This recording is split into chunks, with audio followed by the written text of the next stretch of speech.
Hello, welcome to Magnificent Mogul, the brand that promotes entrepreneurs. I am your host, Daymond, and I have with me Miss Shandra Denwitty. Hi, Daymond. How are you doing? I am doing fabulous. Thanks for having me on today. Good, fantastic. Well, let me introduce you. So Shandra is the president and CEO of SFD Management Services. She is also the president and CEO of Shan's Cleaning Services. With Shan's Cleaning Services, she provides excellent cleaning services to both residential and commercial clients. And with SFD Management Services, she provides business solutions for a multitude of businesses. Some of her clientele has been EMG Gospel, The Butler Enterprises, and Treasure Chest Virgin Hair. So you ready to get started with this interview? I am. Good. You know, we're also going to talk about the Moguls down there. Oh, wow. You better be ready for the answer. All right. I'll be good.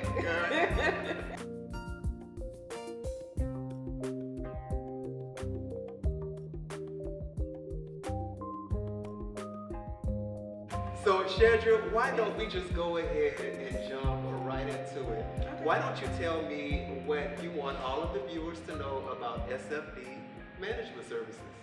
SFD Management Services is a small business entity, which also has some other brewing entities coming along. Oh, good. Shan's Cleaning Services is one. Okay. SFD Management Services, we offer a slew of services for businesses. Gotcha. Or personal. You know, it can be either way. Gotcha. It's not just strictly business. Got it. We offer a slew of services like organizational tactics, calendar management, event management, meeting annotation. Some people don't like to take their own minutes. I'm that chick. Got it. So it sounds like you benefit not only, you know, corporate entities, but also maybe some fledgling business owners that are looking to do some things and grow and they need your services. Exactly. Because you have some people who are thriving to be entrepreneur. They haven't began that aspect of it, but they have some things where they need assistance in, and that's what we do. Gotcha. Yeah, there's definitely an entrepreneurial movement going on right now. Yes. Now, tell me about Shan's Cleaning Services. What do you want the viewers to know about that? Shan's Cleaning Service. Now, I'm an OCD chick. Oh. I like things, you know, the beans on top of the beans, you know, the bread on top of the bread. I'm that kind of lady. But with Shan's Cleaning Services, we're hands-on. Oh, we don't just come in, we transform. That's what we do. When we come in, we transform. And we do offer cleaning services for residential personnel, also some commercial. We do offer that as well. But with Shan's Cleaning Services, the thing to remember is that we transform. Got it, okay. So do you believe that you're following your passion now? What I do is my passion. Got it. That is why I have the spirit of excellence in it. Got it, okay. Because I believe if you don't have a passion in what you do, why do it? Exactly, exactly. Well, why don't you take me back in time? Tell me how it all got started. So how did you fall into this as a passion of yours? I've always believed that I was a born boss. No. Literally. Got it. You know, I have bosses in my company, you know, where they assist me, but I'm so partial. Got it. But literally growing up, I've always been that leader. Right. You know, I've followed as well. Of course, you have to follow first, but I've always had that dominant leader aspect skill, you know. And growing up, I have a twin, Shandra, and growing up, I was always the leader in everything. Whatever I did, she followed. So it was like I took that, and in growing up in my early teen years, that's when I really began to think of what am I going to do as far as when I grow up. And in that, it wasn't just, you know, a fly-by-night thing, or, oh, I'm going to do this. No, it was that I'm going to be an owner of something. I didn't know exactly what then, but I knew that I was going to be a boss one day. Got it. So growing up, my mother, she always, especially with cleaning, she's OCD as well, so it doesn't fall from the tree. But with my mother, she taught me and us, me and my twin, she taught us on how, not to be clean nasty, but how to be clean. Got it, got it. There's a difference. Explain. Clean nasty is when you're just sweeping things up under something and putting things up under the bed. Oh, I remember those so days. You're clean nasty. You're clean nasty, but I'm clean. But you know, I learned the hard way. because we got disciplined if we didn't clean like we were supposed to and how we were shown and taught. Yeah. So there is a difference. Yeah, but it began in my early adolescent years, and my first job was Jack in the Box. That was my first job. I came in as a frontline worker, and even in a few months of working that, I said, this is not what I want to do in this company. Yeah. And I went to the manager, took initiative, and say, hey, I want to go to the next level within the company while I'm here. Didn't say I was going to be there forever. Right. But that's where I learned how to be an assistant manager. And I was training to be a manager, and then I ended up leaving and going to do something different because my mindset changed and I was growing, things of that nature. But it actually began in my early adolescent years with my mindset. My mom trained us how to have ownership. We didn't really know what it really meant then, but it did stick with me. Yeah. It stuck with me because that's what she drilled in us. That's right. You don't want to always work for someone, which, I still work in corporate, but I have the flexibility to still do my entities, which I love. Got it. Okay. Well, you know what? As you mentioned that it was always in you to be a boss, but I also heard that it was in you as well to be a leader. And as leaders, a lot of times when we run our own businesses, there are a lot of threads of our trends that a lot of our clientele, they follow those trends, whether they be successes or failures. And right now I want to focus on the failures because as a leader, you're providing a service to improve people. Exactly. Can you talk to me a little bit about some of the trends that you see some of your small business owners making and what you do to fix those issues? Yes, a lot of things, and I make those failures too. Right. That's one thing I can consider a failure, is trying to please and also demeaning your pricing in the midst. Oh, yeah. That is the number one failure to not ever do again. Because, you're at the beginning stage, starting a new company, you want to gain, your clientele, but not all clientele is good clientele. That's is right. what I learned. And in that, I've learned that you stick with what you say in your pricing, and you have to remember that not everyone you're able to cater to. That's right. So I learned that the hard way. Well, no wonder we gel. I learned that very same lesson. I learned the hard way, and it's okay. Yeah. Because I lost some money doing it, because you look back and like, hey, I missed out on this opportunity of this level when it could, than what I accepted. So you have to be careful what you accept too. Gotcha. Now, I'm not going to accept anything that's demeaning to my character because I love integrity. That's the number one thing with me besides excellence. And you just have to stay firm because you have some people who try to nickel and dime you, but they'll go pay $10,000 to somebody else when they don't get $10,000 service. Yeah. And I'm not even asking for $10,000 right now. I know. But, at the level that I'm at, it's like, really?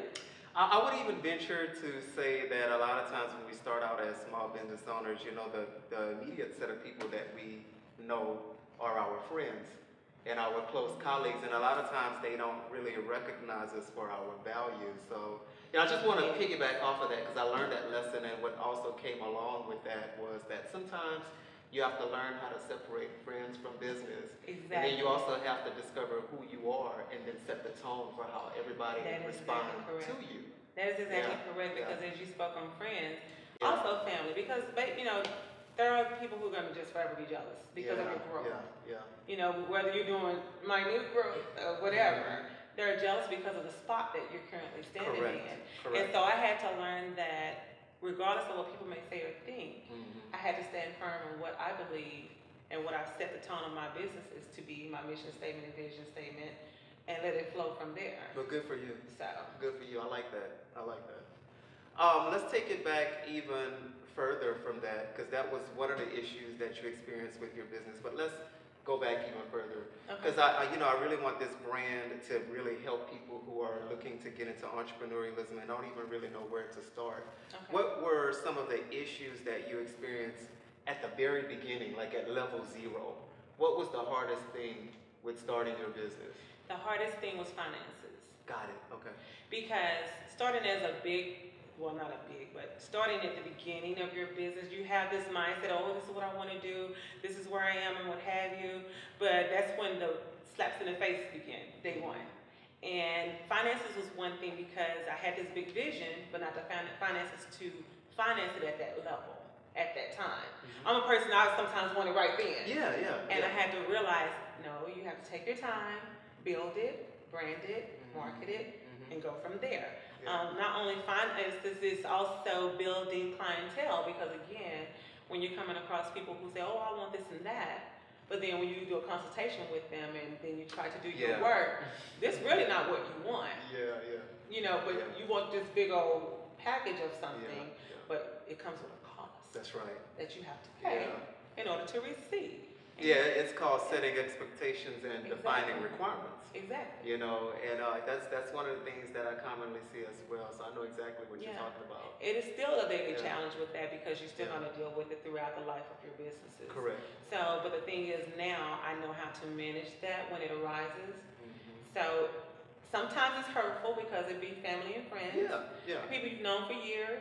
And just because you're a newbie on the block, if I may use that term, they'll go to someone else who doesn't even offer quality or excellence. But you know what I love about what you said earlier? You said that, so that's why I have my motto, and I have, you know, my business plan, and I have my slogans, and everything just kind of flows from there, because you have this infrastructure that kind of just sets the pace for everybody else. Exactly. Because, you know, I know exactly what you mean, because sometimes when you have to say to somebody, no, or this is not really going to work, there's some level of emotion that creeps in. Exactly. But what we have to do as you know, business owners is have an infrastructure that we put in place to kind of be the interface between us and the client. So I love that. I love what you said. And even if you don't know every aspect of what you're doing, you steady learning every day. Regardless of being in business 5 years, 20 years, 30 years, you're still going to learn every day. But it's all about being confident in what you know. Exactly. Because you'll have this customer who thinks they know way more than you, and they don't even have 1 week of knowledge of what they're trying to portray to you. So in a nice way, in a shade way, you know, I have to simmer that down. As only Madame Mogul could do herself. The one and only. And I think I do it very well. So, Shandra, you know, we focused on some of the hardships and some of the issues that we face as business owners, but why don't you take me through some of the proudest moments that you've had with your business? I'm glad you asked. Okay. The proudest moments is when you hear the client's response, especially new ones, of course, but hear the response of their appreciation. Got it. Because I'm my hardest critic. My hardest critic, and sometimes I don't feel like I feel like I could have done way more. And when you hear that compliment, you're like, oh, I did all that, because you're such in a mode of what you're doing. But when that client comes and say, Shandra, I trust you with my life and my entity. I've had clients come and tell me that. That's great. And they've actually left their entity in my hands while they went and traveled. That's good. And to come back and it's still flowing like it needs to flow. Wow. You know, great. I've been a personal assistant. I've been, you know, virtual assistant. I've had access to a lot of things, to clients, and it comes with trust. You have to be trustworthy when you're dealing with clients, whether it's just being in their home cleaning for the day. You still have to be trustworthy because they have valuables. You know, they trust me enough to be in their home, to give me the keys to their home, and I have access in and out of their home. Or out of their business. Well, that says a lot about your business, and that also builds the, you know, integrity behind your brand. I truly thrive off excellence. Not that I don't take it lightly. Got it. So I'm glad you mentioned excellence, because I was just about to jump into that question. Okay. So yeah, one of your main mottos with your business is that excellence is key. Correct. And you know, that immediately stood out to me when I was preparing for this interview. Okay. And it resonated with me because I believe the exact same thing. You know, everything that I try to put out there, it comes with a level of excellence that has got to fit into the brand. Exactly. But I want you to speak on that, because sometimes I you know, I feel as if when you try to, you know, put a certain level of excellence into what you do, you immediately start segmenting your clientele, because you lose some people who really just don't understand the excellence and the value that excellence brings to the task that you do. And you have some people that completely come on board. So what does excellence mean to you, and what do you do specifically to exemplify excellence? In my mindset of excellence means doing an outstanding job of a thing. Got you. Doing beyond the norm that's expected. I've never been the type that has done just bare minimum. Whether it's my personal life, corporate America, in my businesses, I always shoot for higher than what's normally expected. Right, right. I had a client that it was just torture. I'm gonna leave it at that. And sometimes you get emotional with it, but you have to hold it together. You know, whether you walk into somebody's business that has been ripped off or what have you, it's just different levels of things. But I come in and I literally transform. Got you. Okay. And I make it well known day one of the consultation to the client, so I can make sure this is what they really want. Because they don't always hire me for everything. Right. They may just hire me to manage their calendar. Right, right. Because they're so hectic and busy in dates. Right. Or they may hire me to come and organize their entire entity for a day or a week. Okay. I've done different things, you know. But with that, excellence, I don't shy from it. Excellence is key. We don't strive for perfection. We've perfected it. I heard that. All right. That is the full motto. Got it. Slogan it is. Got it. And with that, it's power with that. Oh yeah, absolutely. And like I said, when I meet with clients, you know, I have questions that I ask them to make sure that they're on the same level of what I'm expecting. Got it. Because again, I will walk away from the table. So it's kind of like a dual interview session. I mean, I'm sure they're is. interviewing you and you're interviewing them as well. Exactly. Yeah. Because again, I've learned to walk away because again, I can't damage the image. But yeah. You know, because you have those who will try you. Oh, yeah, I've been. And there. I'm not the one. I'm not the one to try. I work too hard, and I'm still working hard. I've been there. So, I know. You know where I'm coming from. Yeah, I know where you're coming from. You I know know, exactly where but you're coming professionalism is key as well because without professionalism, without excellence in customer service, doing your due diligence, you know, being efficient, just I can go on and on. Got it. Well, so I guess I'm a veer off the beaten path and going to. I knew you would. I was waiting. Drum roll. So you're no stranger to television, Absolutely. and you were a primary cast member of the Moguls Dallas. Yes. Take me through that experience. How did all of that get started? Very interesting. It was interesting of an experience. Derek Huggins, which is the CEO of Mogul TV, he created a show, The Moguls Dallas, based here in Dallas, Texas. Got it. And I actually started out as his administrative assistant. Oh, that's the connection. Exactly. Got it. From there, I became his vice president and his chief operating officer. Got it. So during season one, I was behind the scenes, you know, doing work. Right. And after the as well as being, and then you transitioned. He transitioned me I got it. Okay. as a bonus cast member in season 2, where I was just in highlights of scenes. After season 2, he told me, no, you're going to be a full-blown cast member because you're just doing too awesome. Right. So juggling being a VP and COO and being a castmate, you only can imagine. And running I'm my sure businesses, it was very, very hectic. It was extremely hectic, and he's very demanding. Got it. So I was a bonus cast member, as I said, of season 2 and full-blown in season 3. Season 3, we're actually going to air a few more scenes, and then it's going to air. And then if there's a possible season 4, I won't be a part of, unfortunately, due to I've embarked upon some higher opportunities that I have to focus on. Got it. Okay. Yeah. Got it. All right. Well, you know, let's talk about what you brought to the show. Because you're Madame Mogul, as I mentioned. The one and only. The one and only, yes, Madame Mogul. That is me. So as, you know, it's pretty typical with television and reality shows. You know, different cast members are responsible for bringing a different flavor to the show. What did you bring, you know, as far as mogulhood to the Moguls Dallas? Well, I'm known as the Miss Fashionista. Oh, okay. Got it. Slave to the gods. Got it. Always. You know, I was Madame Mogul and still am. I'm going to forever be Madame Mogul even when I venture off. Oh, being Madame Mogul, they gave me that name on season 2. Got it. Okay. They actually gave me that name. I was like, Madame Mogul, what is that? And then when I got to looking at things, Madame Mogul is boss lady, really. Right. The boss. And with that, it just all fits. Yeah, you know, I never thought about it, you know, really. And like I said, Miss Fashionista is what I brought to the camera station. Got it. Always on point. As soon as that camera hit, I'm ready. Got it. And with my business entity that was featured on the show was SFD Management Services.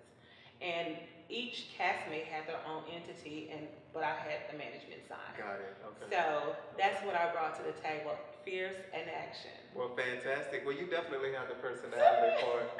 So you know what? I'm actually, this is gonna be a bonus question. So do I smell other reality TV shows in your future? All I can say is that keep watching.